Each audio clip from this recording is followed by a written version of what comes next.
It's occurred to me over the years that we don't really manage time. We don't.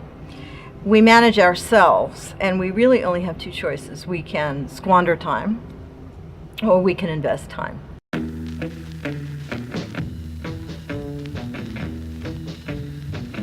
I realized, especially as my parents have gotten ill and other things have happened, that procrastination is just simply not an option. And that means that we don't really know what tomorrow brings. We don't know if we're going to become ill. We don't know if somebody we love is going to be in distress.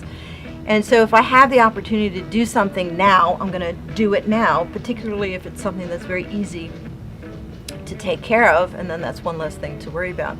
So one of the things that I do, which helps clear my head, is I have a to-do wall. I know that sounds crazy, but what I do is I take every single one of my to-dos, both personal and professional, and I put each one on a yellow Post-it note, and I stick it on my wall. And as things get done, I pull them off the wall and I rip them up, and it's actually quite satisfying. You got to be aware where your time vampires are.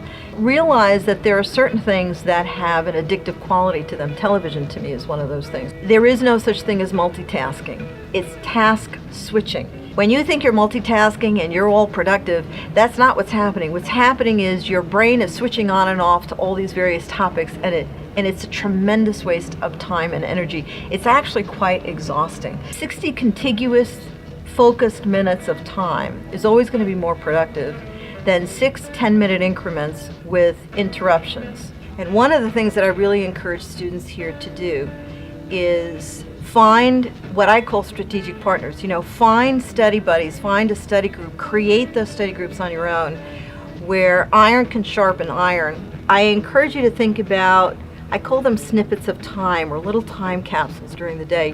A lot of us are commuters and we spend a lot of time on the train. So what do you do in those 45 minutes or the half an hour that you're on the train? We can use that time. We can think about the people in our lives. I can pray for my students. I can pray for my colleagues.